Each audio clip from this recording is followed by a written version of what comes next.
Ave Maria, Maria Ave, saudara dan saudari yang terkasih di dalam nama Tuhan kita Yesus Kristus. Bulan Oktober adalah bulan Rosario dan kita sebagai orang Katolik menaruh penghormatan khusus dan istimewa kepada Bunda kita Maria. Dalam tradisi gereja Katolik itu setiap malam kita berdoa secara bergilir dari ke rumah, yaitu kita biasa doa Rosario. Nah, untuk berkenaan dengan bulan Maria ini, saya akan menyajikan tentang devosi kepada Bunda Maria dalam tradisi iman gereja Katolik. Saya akan menjelaskan secara singkat supaya umat Katolik mempunyai gambaran bagaimana devosi kepada Bunda Maria menurut tradisi iman gereja Katolik. Saudara dan saudari yang terkasih di dalam Tuhan kita Yesus Kristus, video ini saya buat karena permintaan dari umat dan juga dari teman-teman saya. Mereka meminta supaya saya membuat satu video untuk membahas khusus tentang Maria, terutama membicarakan tentang devosi kepada Bunda Maria dalam tradisi gereja Katolik. Untuk memenuhi harapan teman-teman dan umat, maka saya beranikan diri untuk membuat video perdana ini, dan saya akan berusaha mudah-mudahan dalam bulan Oktober ini saya akan menyajikan beberapa video yang mendalami tentang tema khusus tentang Maria. Untuk video perdana ini saya akan menjelaskan secara singkat, yaitu devosi kepada Bunda Maria dalam tradisi iman gereja Katolik. Saudara dan saudari yang terkasih di dalam nama Tuhan kita Yesus Kristus, saya mau menegaskan kepada kita bahwa devosi itu bukanlah liturgi. Ya, jangan sampai kita salah mengerti. Di dalam hidup beriman, di dalam doa dan bakti kita kepada Tuhan, kita perlu menyadari pengertian sesungguhnya devosi. Devosi itu bukan liturgi. Saya menyampaikan itu ya, ulangi lagi, devosi bukanlah liturgi. Devosi adalah suatu sikap batin yang berupa penyerahan seluruh pribadi kepada Allah dan kehendaknya sebagai perwujudan cinta kasih, atau yang lebih lazim, devosi itu adalah kebaktian khusus kepada berbagai misteri iman yang dikaitkan dengan pribadi tertentu. Misalnya devosi kepada sengsara Yesus, devosi kepada hati Yesus, devosi kepada sakramen Maha Kudus, devosi kepada Maria, dan lain-lain sebagainya. Nah, semua devosi ini harus diatur sedemikian rupa sehingga selaras dengan liturgi kudus, sesuai dengan nuansa liturgi, bersumber pada liturgi, dan mengantar umat Katolik kepada liturgi, sebab menurut hakikatnya liturgi jauh mengungguli semua bentuk-bentuk devosi. Pernyataan ini saya teringat waktu saya baru selesai pendidikan, ketika saya pulang cuti ke kampung. Bapak saya, ya saya masih panggil Bapak karena saudara dari keluarga besar, Di kampung, bapak saya itu adalah mantan guru agama zaman Belanda, ya. Jadi dia memberi katekese kepada umat dari kampung ke kampung. Jadi waktu itu saya diminta untuk berkhotbah di gereja. Saya menjelaskan bahwa devosi itu bukan liturgi. Ya, saya menyatakan seperti itu. Bukan liturgi. Lalu bapak itu ketika saya pulang gereja, dia panggil saya ke rumah dan dia keberatan. Ya, jadi dia keberatan. Dia tidak setuju dengan pernyataan saya ini. Kenapa? Karena saya melihat gejala-gejala devosi untuk di kampung di Flores itu melampaui liturgi. Karena pada saat upacara liturgi, upacara perayaan Ekaristi, mereka sibuk dengan rosario. Ya. Jadi mereka sibuk dengan rosario, nanti pada saat komuni mereka maju komuni. Maka saya menyadarkan mereka, saya bilang, devosi itu bukan liturgi. Ya. Itu kebaktian khusus, bukan liturgi. Jangan kita menomorsatukan devosi dan mengabaikan liturgi atau perayaan Ekaristi. Saya menjelaskan kepada beliau, tapi namanya orang tua yang sudah berakar, devosi yang kuat kepada Bunda Maria, dan dia tidak setuju dengan penjelasan saya.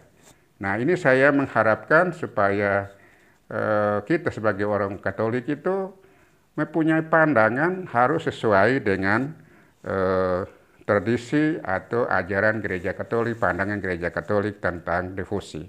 Saya ulangi lagi ya, bahwa devosi bukanlah liturgi.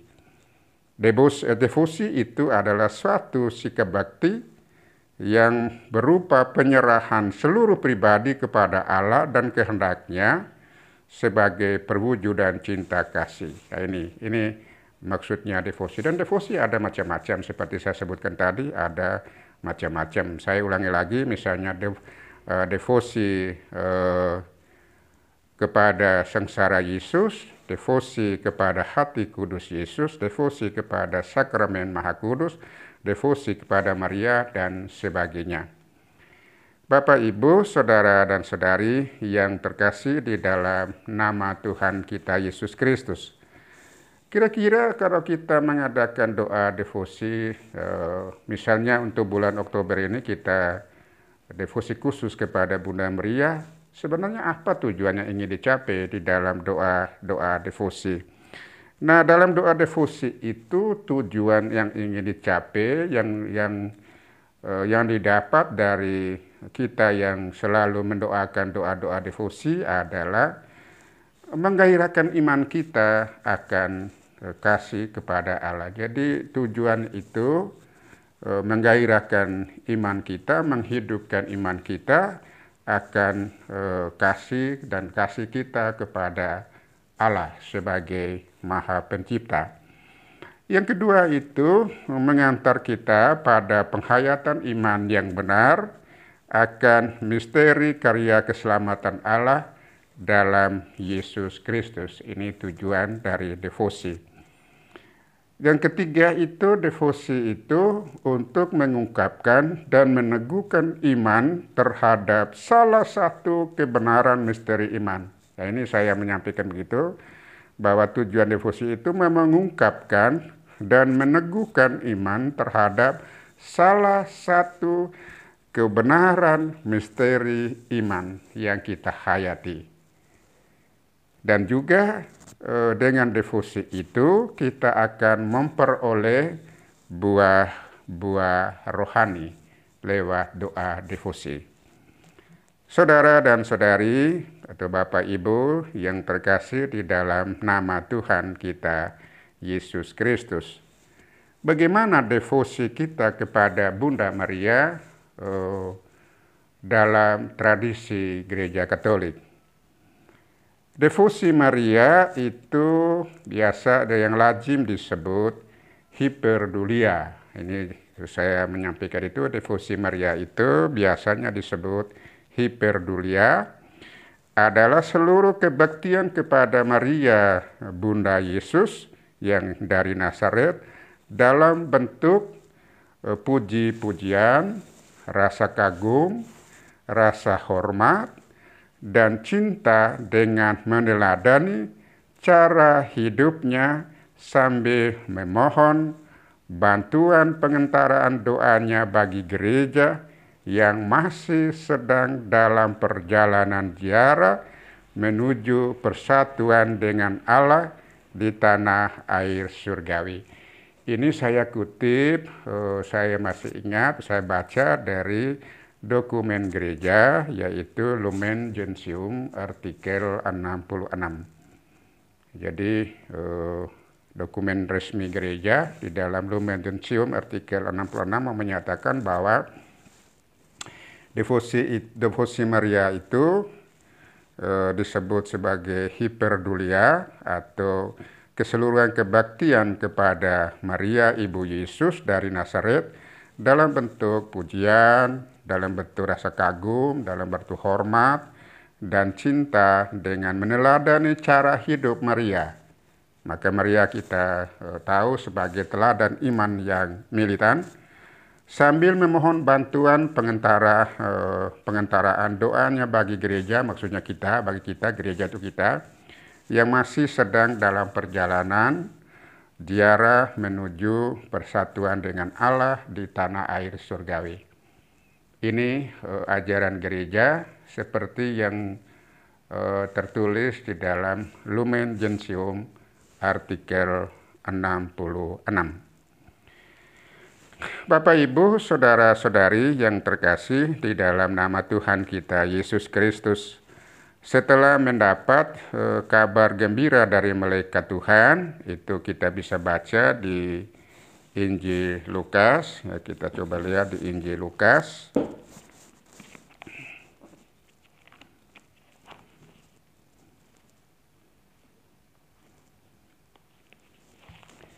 Injil Lukas pasal 1 ayat 26 sampai ayat 38 itu kita bisa baca sendiri.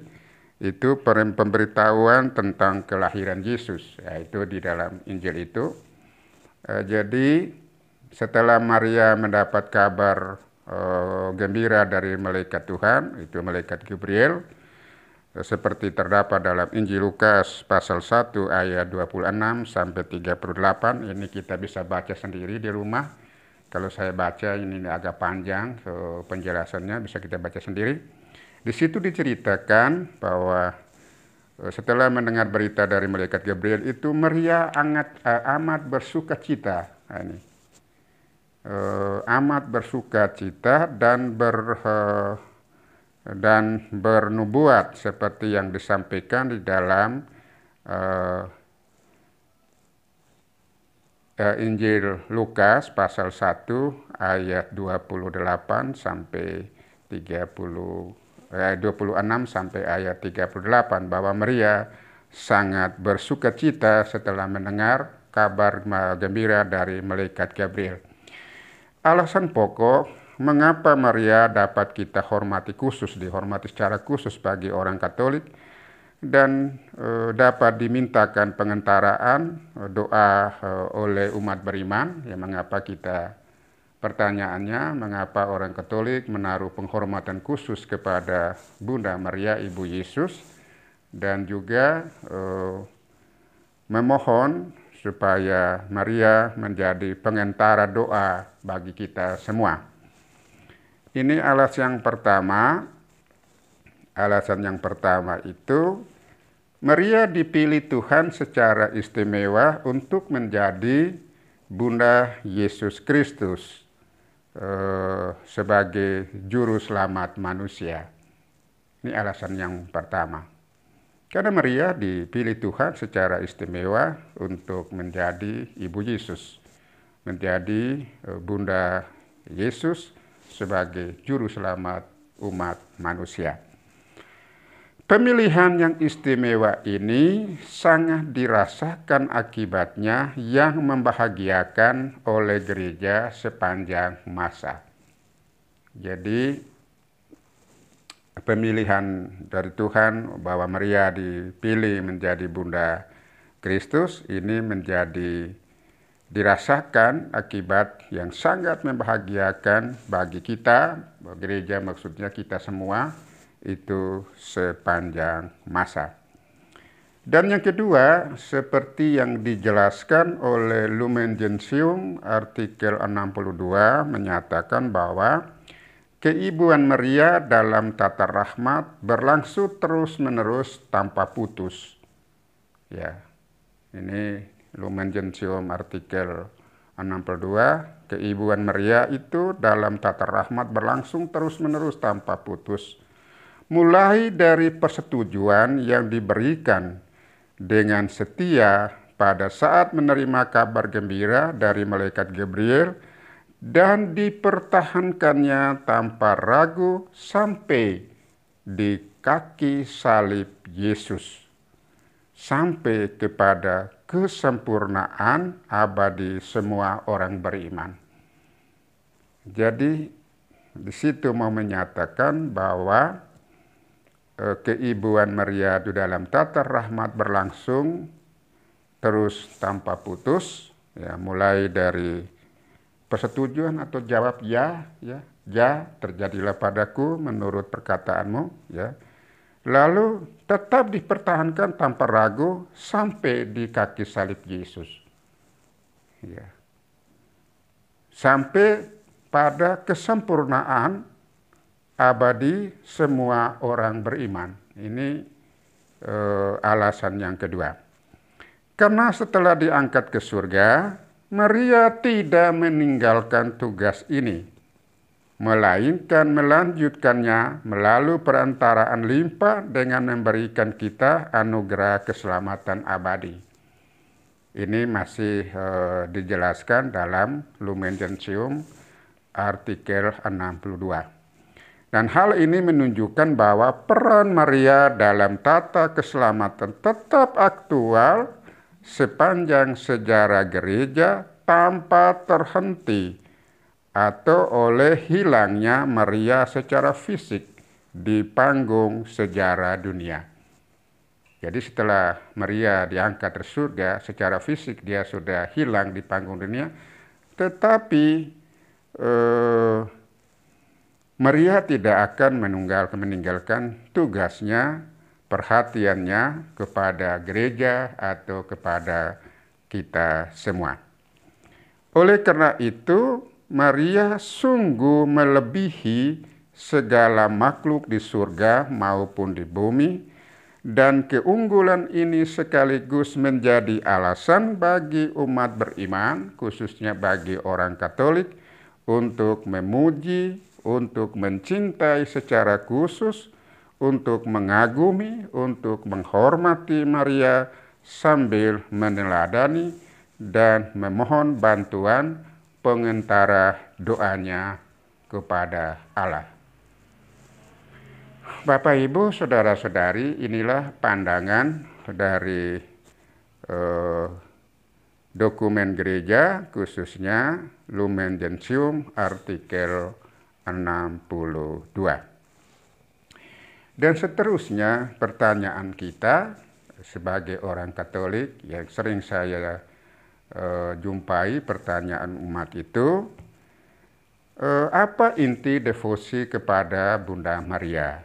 Apa intinya? Ini pertanyaan seringkali muncul. Kalau kita periksa dengan teliti, maka kita akan menemukan 3 elemen pokok yang membentuk kesatuan inti devosi kepada Bunda Maria. Ada 3 elemen pokok yang membentuk kesatuan inti devosi kepada Bunda Maria. Yang pertama, berupa pujian-pujian Maria, puji-pujian Maria. Yang kedua, mencontoh atau meneladani Maria. Dan yang ketiga, memohon bantuan pengantaran doa Maria. Ini ada 3 elemen pokok yang membentuk kesatuan inti devosi kepada Bunda Maria. Saya ulangi lagi, yang pertama berupa puja-puji Maria. Yang kedua, meneladani atau mencontohi hidup Maria. Dan yang ketiga, memohon bantuan pengentaraan doa Maria. Kita akan mendalami satu persatu dari ketiga unsur itu atau ketiga elemen itu. Yang pertama, puja puji Maria. Puja puji Maria ini merupakan salah satu elemen inti devosi kepada Maria. Itu elemen pertama. Kitab suci sendiri mencatat pujian dari Elizabeth dan anak dalam rahimnya sebagai pujian pertama bagi Maria. Ini ketika Maria mengunjungi Elizabeth saudarinya, jadi Maria memberikan pujian dan anaknya yang di dalam rahimnya sebagai pujian yang paling pertama bagi Maria.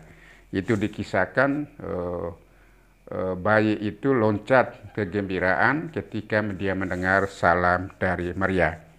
Dan Elizabeth menyatakan demikian, "Diberkatilah engkau di antara semua perempuan, dan diberkatilah buah rahimmu, dan siapakah aku ini sampai ibu Tuhanku." Nah, ini pengakuan dari Elizabeth, sampai ibu Tuhanku datang mengunjungi aku.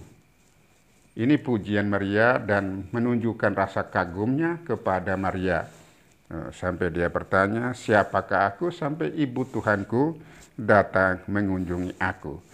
Lalu yang berikutnya menyatakan bahwa anak di dalam rahimku melonjak kegirangan. Ya, anak di dalam rahimku melonjak kegirangan. Dan berbahagialah ia yang telah percaya. Ini seperti kita bisa baca dari Injil Lukas pasal 1 ayat 42 sampai ayat 45. Bapak, Ibu, saudara dan saudari yang terkasih di dalam nama Tuhan kita Yesus Kristus. Dalam devosi Maria, umat beriman sama seperti yang dilakukan Elizabeth dan anak dalam rahimnya. Jadi kalau kita devosi kepada Bunda Maria, kita melakukan sama seperti Elizabeth dan juga anak yang ada dalam rahimnya, yaitu mengagumi dan menghormati Maria karena peranannya menjadi Ibu Tuhan atau Bunda Mesias. Jadi kalau kita memberi penghormatan kepada Bunda Maria, kita mengikuti bagaimana cara Elizabeth dan bayi di dalam rahimnya memberikan penghormatan atau pujian kepada Bunda Maria. Bapak, Ibu, saudara-saudari yang terkasih di dalam nama Tuhan kita Yesus Kristus, saya pernah baca bahwa Santo Chrysostomus memberikan contoh tentang bagaimana dan apa alasan Maria dipuji. Nah, ini. Jadi Chrysostomus itu memberikan contoh tentang bagaimana dan apa alasan Maria itu dipuji. Menyatakan begini, sungguh pantas dan wajarlah kami memuji engkau, oh Maria, Bunda Allah yang amat kudus, suci murni, dan Bunda Tuhan kami. Kami menghormati engkau yang seharusnya dipuji, dipuji melebihi kerubim dan serafim.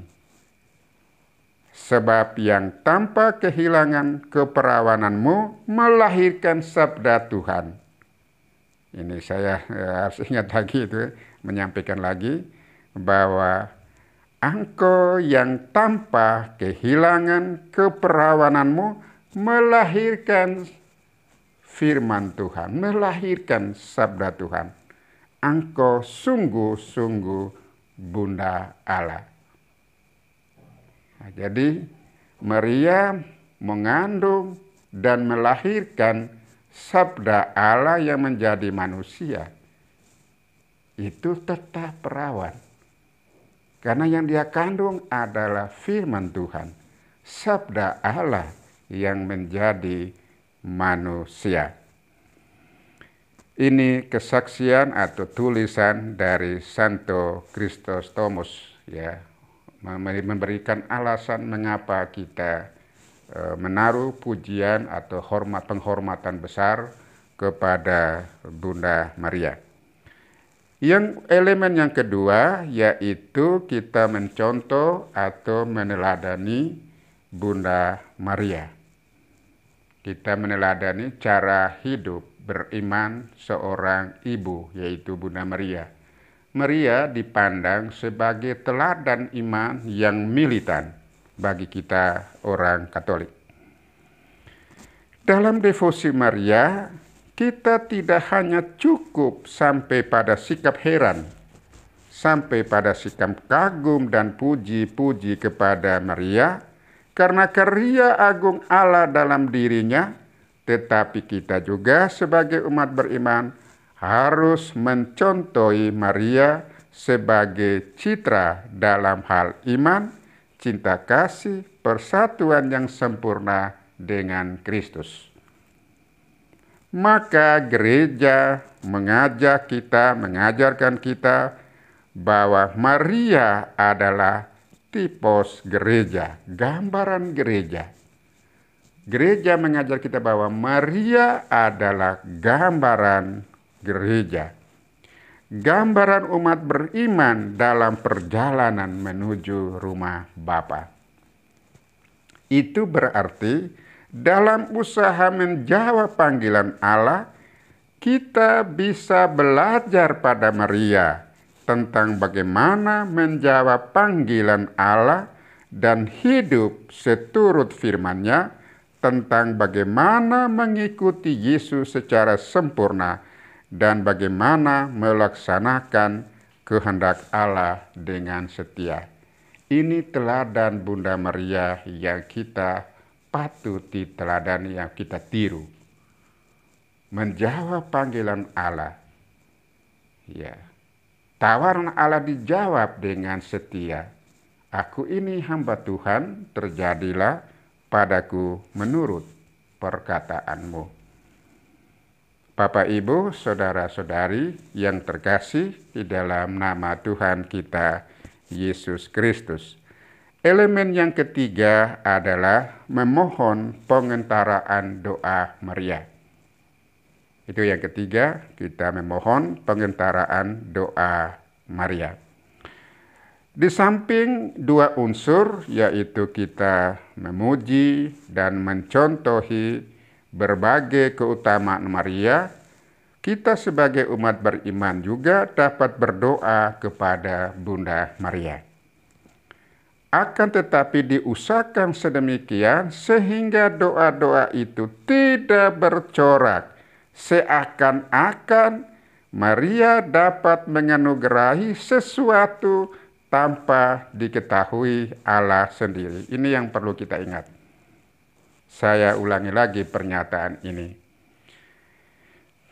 Kita umat beriman, ya, dapat berdoa kepada Bunda Maria, tetapi harus diusahakan sedemikian rupa sehingga doa-doa itu tidak bercorak seakan-akan. Ini penekanannya. Seakan-akan Maria dapat menganugerahi sesuatu tanpa diketahui Allah sendiri. Ini perlu kita paham baik-baik kalau kita memberikan devosi kepada Bunda Maria. Doa kepada Bunda Maria lebih berarti dengan Allah. Ini penting. Ya, doa kepada Maria lebih berarti dengan Allah. Tentang hal ini ditegaskan oleh Santo Thomas Aquinas, menjelaskan bahwa doa dalam arti sebenarnya memang hanya ditunjukkan kepada Allah. Ya, doa yang sebenar itu hanya ditujukan kepada Allah. Karena hanya Allah yang patut disembah. Ya, ini Santo Thomas Aquinas menegaskan bahwa doa yang sepantasnya hanya ditujukan kepada Allah. Karena hanya Allah yang kita sembah. Satu-satunya yang kita sembah adalah hanyalah Allah. Nah, selain itu, doa kita dimaksudkan untuk memperoleh rahmat yang hanya bisa diberikan oleh Allah seorang diri. Hanya Allah satu-satunya yang bisa memberikan rahmat kepada manusia.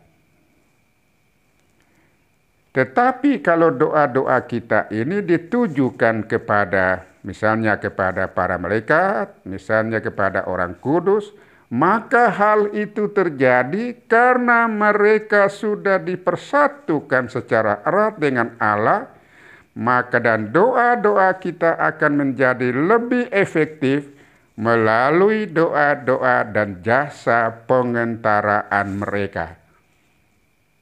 Apalagi Maria sudah bersatu dengan putranya, sudah bersatu dengan Allah.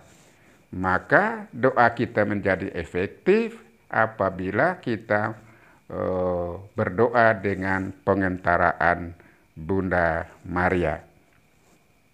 Jadi para kudus sendiri tidak mengabulkan doa kita. Saya ulangi lagi. Para kudus tidak mengabulkan doa kita. Ya, termasuk Maria.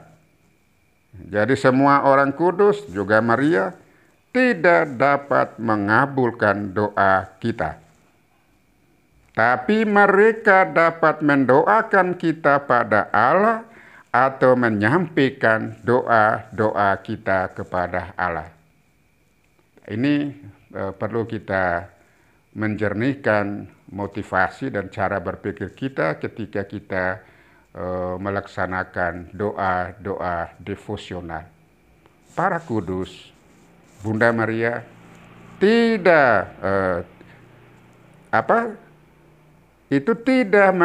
dapat mengabulkan doa kita.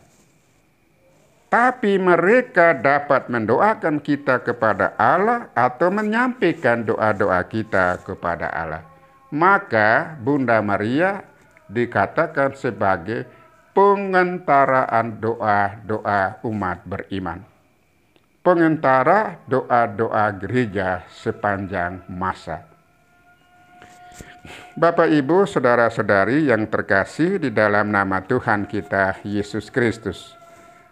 Pertanyaan yang berikutnya, doa devosi itu kepada Maria itu ada berapa macam? Itu ada pertanyaannya. Jadi doa-doa devosi itu ada berapa macam yang dapat kita lakukan. Ya.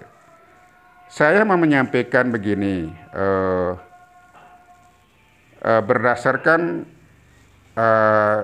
diperkirakan bahwa bertumbuhnya kepercayaan akan perlindungan Maria dan bentuk-bentuk devosi kepada Maria ada macam-macam itu. Ya, devosi kepada Maria macam-macam. Itu yang pertama itu doa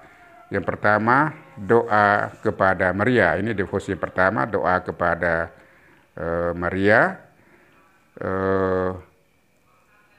Misalnya doa seperti doa Salam Maria, itu doa Salam Maria.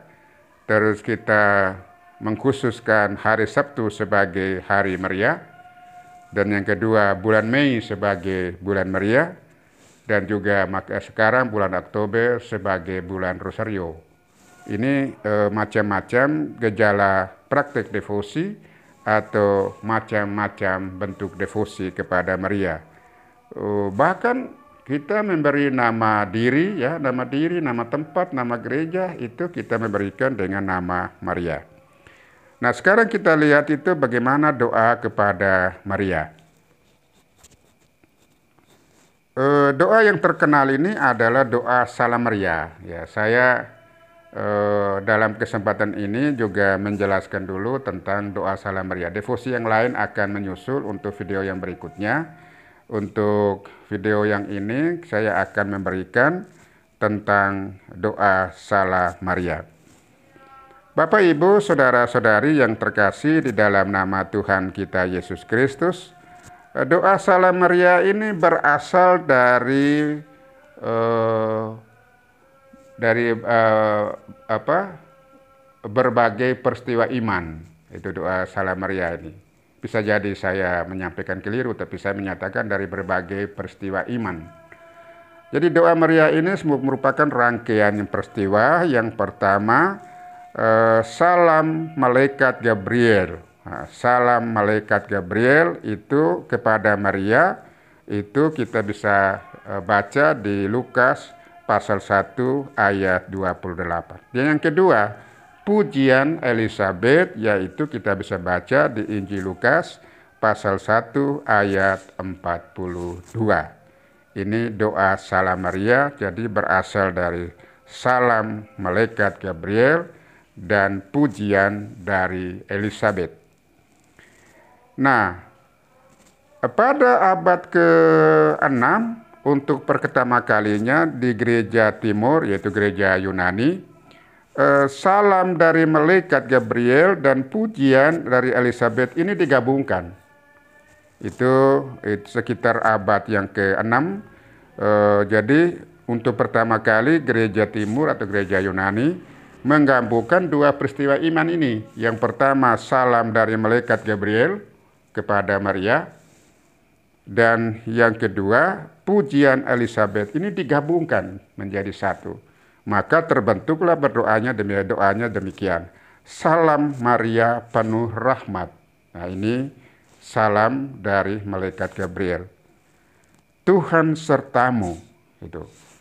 Terpujilah engkau di antara semua wanita, dan terpujilah buah tubuhmu Yesus. Ini dua peristiwa ini digabungkan pada abad yang ke-6 oleh gereja timur atau gereja Yunani.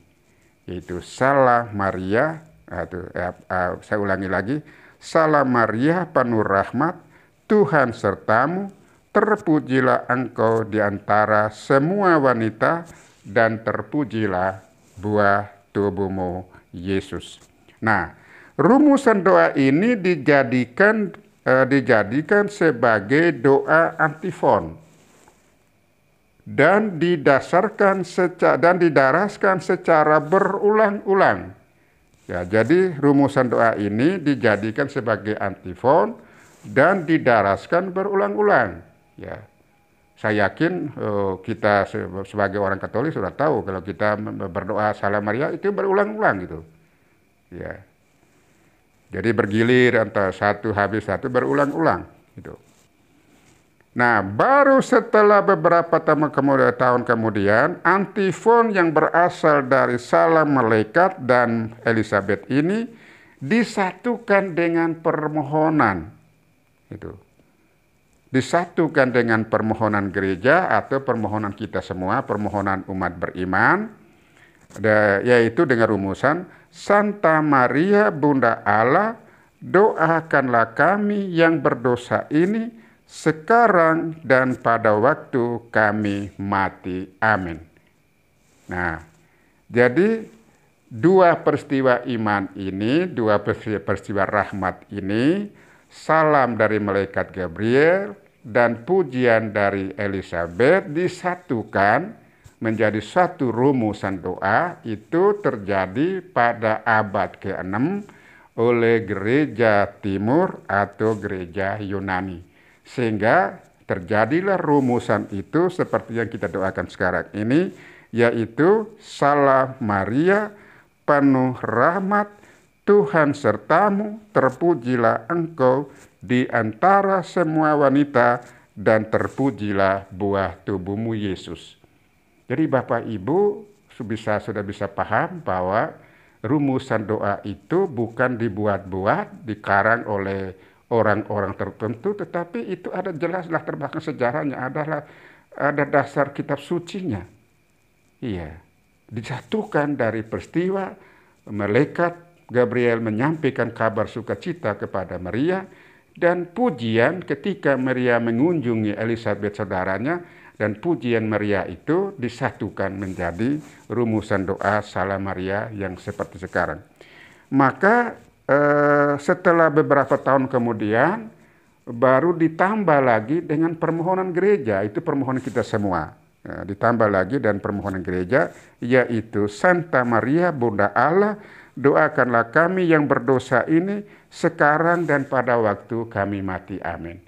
Nah, jadi dalam doa Salam Maria itu ada mengandung dua unsur pokok, yaitu salam dan pujian kepada Maria, dan yang kedua itu adalah permohonan gereja. Jadi di dalam doa Rosario. Bapak Ibu, saudara-saudari, saya kira untuk pertemuan kita hari ini saya sudah menjelaskan tentang doa Salam Maria. Mungkin kita sudah bisa memahami bagaimana latar belakang sehingga terjadilah rumusan doa Rosario seperti yang kita kenal sampai sekarang ini. Oh ya, saya tadi ada singgung tentang hari Sabtu sebagai hari Maria dan bulan Mei itu sebagai bulan Maria ya. Ini saya menyampaikan sedikit bagaimana hari Sabtu itu menjadi hari Maria. Kalau saya tidak salah itu pengetahuan saya itu pada abad yang keempat ya, pada abad keempat hari Sabtu ini dipersembahkan kepada Maria untuk memperingati kedukaan Maria yang sangat dalam atas kematiannya putranya Yesus Kristus. Jadi mengapa sejarah menyatakan bahwa hari Sabtu itu adalah hari Maria, sebagai hari khusus itu hari Maria. Itu dimulai pada abad keempat ya. Dimulai pada abad keempat, maksudnya hari Sabtu itu dipersembahkan secara khusus kepada Bunda Maria untuk memperingati kedukaan mendalam dari Bunda Maria ya. Penderitaan yang mendalam dari Bunda Maria atas kematian putranya Yesus Kristus.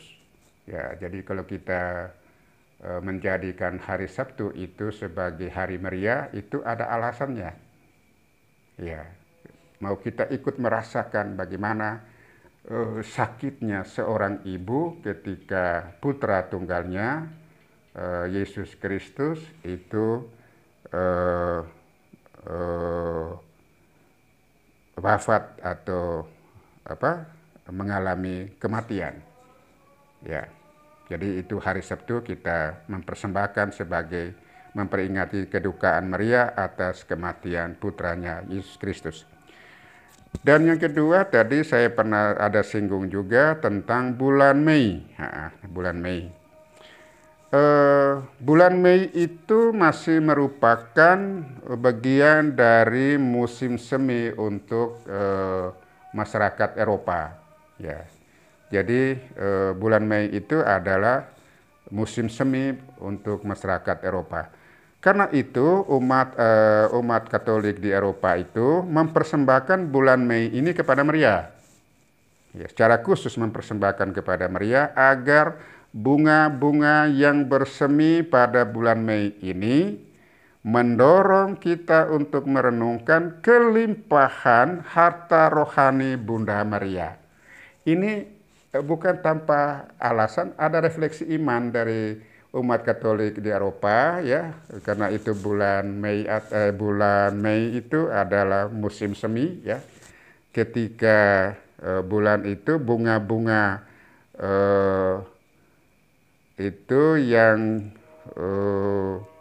bunga-bunga yang menumbuh begitu segar ya, dan mereka menyatakan bahwa ini bunga-bunga ini sebagai simbol bahwa Maria memperoleh kelimpahan harta rohani dari Tuhan, harta rohani dari Bunda Maria.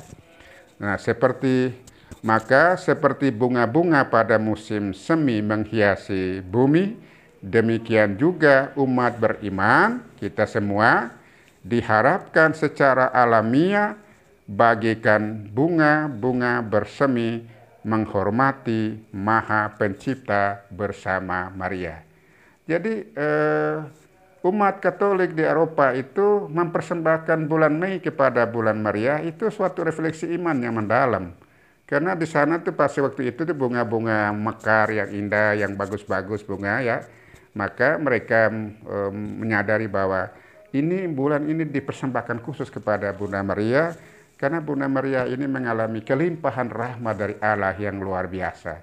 Dan dari situ dihayati bahwa kita sebagai umat beriman juga diharapkan secara alamiah sebagikan bunga-bunga bersemi untuk menghormati Allah Maha Pencipta bersama Bunda kita Maria. Bapak, Ibu, Saudara-saudari, saya kira untuk video perdana ini kita sampai di sini dulu. Mudah-mudahan penjelasan saya ini bisa membantu Bapak Ibu untuk memahami bagaimana sejarah latar belakang terbentuknya doa Salam Maria. Untuk sementara saya berhenti di sini dulu. Untuk video perdana ini saya berhenti dulu menjelaskan tentang latar belakang terbentuknya rumusan doa Salam Maria. Nanti video berikutnya kita akan membahas tentang bentuk-bentuk devosi yang lain kepada Bunda Maria supaya kita dapat menghayati dan memahami agar devosi kita itu kita jalankan dengan sadar tapi yang masuk akal. Tadi sudah saya katakan bahwa doa devosi kepada kepada orang-orang kudus itu bukan termasuk liturgi. Devosi itu bukan termasuk liturgi. Itu kita hanya mengungkapkan penghormatan khusus kepada misteri iman tertentu. Ya. Tapi apa itu salah ya? Karena devosi mempunyai tujuan yang sangat bagus ya. Kita akan peroleh dari tujuan itu. Saya ulangi lagi yang saya jelaskan tadi bahwa tujuan dari devosi itu yang pertama menggairahkan iman kita dan menggairahkan cinta kita kepada Tuhan. Itu devosi. Tujuan yang pertama. Tujuan yang kedua itu mengantar kita pada penghayatan iman yang benar akan misteri karya keselamatan Allah dalam diri Yesus Kristus. Ini melalui devosi. Apalagi kita devosi kepada hati kudus Yesus itu. Sakramen Maha Kudus, hati kudus Yesus, itu kita devosi secara khusus. Yang ketiga itu dengan devosi itu mengungkapkan dan meneguhkan iman kita terhadap salah satu misteri iman yang kita hayati dalam devosi itu. Dan yang ketiga itu dengan devosi kita akan memperoleh buah-buah rohani. Bapak, Ibu, Saudara-saudari, marilah kita cara bersama-sama mulai kita berdoa rosario walaupun dalam situasi pandemi COVID ya. Tapi kita tetap berdoa walaupun tidak dari rumah ke rumah kita berkumpul bersama-sama, tetapi secara pribadi kita tetap berdoa kepada Bunda kita Maria sebagai pengantara doa kita semua atau pengantara doa gereja sepanjang masa. Mudah-mudahan apa yang saya sajikan ini dapat menolong Bapak Ibu supaya semakin mencintai Tuhan dan kita akan semuanya akan sampai kepada Kristus. Melalui Maria kita akan sampai kepada Kristus. Ave Maria, Maria Ave. Tuhan memberkati. Amin.